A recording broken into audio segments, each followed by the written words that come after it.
Highways big breaking అండి.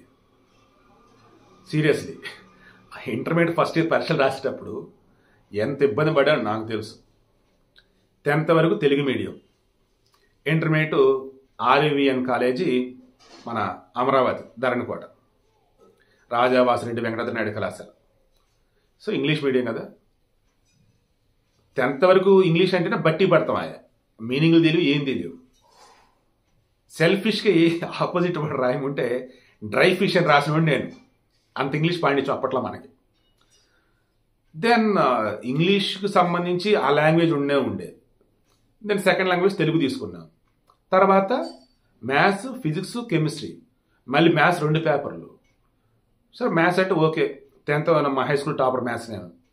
Physics, chemistry చదవాలి, బట్టి అబ్బో వల్ల అయ్యేది కాదు. అంత ఇబ్బంది పడ్డాను నేను ఫస్ట్ ఇయర్లో. ఏది 10th వరకు తెలుగు మీడియం చదివి ఇంటర్మీడియట్ ఇంగ్లీష్ మీడియానికి వచ్చేసరికి. సెకండ్ ఇయర్కి వచ్చేసి ఓకే కూల్, అంతా ఫస్ట్ క్లాస్ వచ్చేసింది.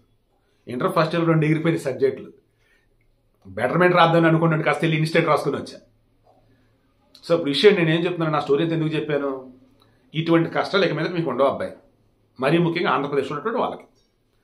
ఆంధ్రప్రదేశ్లో 2025-26 అంటే నెక్స్ట్ అకాడమిక్ ఇయర్ నుంచి ఇంటర్మీడియట్ ఫస్ట్ ఇయర్ పరీక్షలు ఉండవు.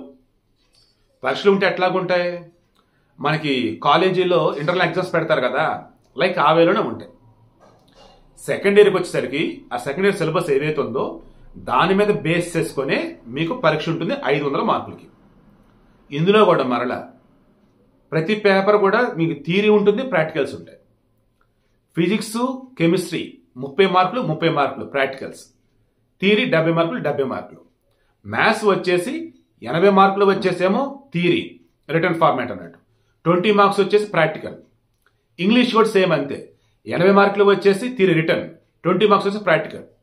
మరి ఇంకో సబ్జెక్ట్ ఇక్కడ వచ్చేసి తెలుగుని తీసేస్తున్నారు. అఫ్ కోర్స్ మనం సెలెక్ట్ చేసుకోవచ్చు అనుకుంటా. లెక్చరర్స్ కానీ ఎవరైనా ఫ్యాకల్టీ ఉంటే నాకు చెప్పండి, కింద కామెంట్లో చెప్పండి, ఓకే ప్లీజ్. నేను చెప్పిన ప్రకారం ఏంటంటే సైన్స్ వాళ్ళు మీకు నచ్చినటువంటి ఆర్ట్స్ సబ్జెక్ట్ ఎంచుకోవచ్చు.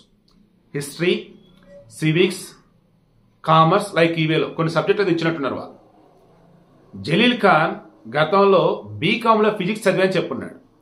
ఇప్పుడు క్రాస్ చెక్ చేస్తుంటే అది నిజం చేశారు వీళ్ళు. బైపీసీ చదివే వాళ్ళు మీరు ఒక సబ్జెక్ట్గా మ్యాథ్స్ ఎంచుకోవచ్చు, కూల్ కదా. అండ్ ఆర్ట్స్ వాళ్ళు మీరు కావాలంటే సైన్స్లో ఒక సబ్జెక్ట్ ఎంచుకోవచ్చు, మ్యాథ్స్ కూడా ఎంచుకోవచ్చు. దెన్ ఇప్పుడు ఏంటి విషయం, మరి ఎన్సీఈఆర్టీ సిలబస్ని పెడుతూ ఆంధ్రప్రదేశ్లో ఇంటర్మీడియట్లో వచ్చే సరికొత్త విద్యా విధానాన్ని 2025-26లో అమలు చేయబోతున్నారు. కృతి శుక్ల ఇంటర్మీడియట్ బోర్డు సెక్రటరీ ఆమె చెప్పారు. ఇది ఒకవేళ తల్లిదండ్రులు కానీ పిల్లలు కానీ ఎక్స్పర్ట్స్ సలహాలు సూచనలు ఇవ్వాలి అంటే board of intermediate exams reforms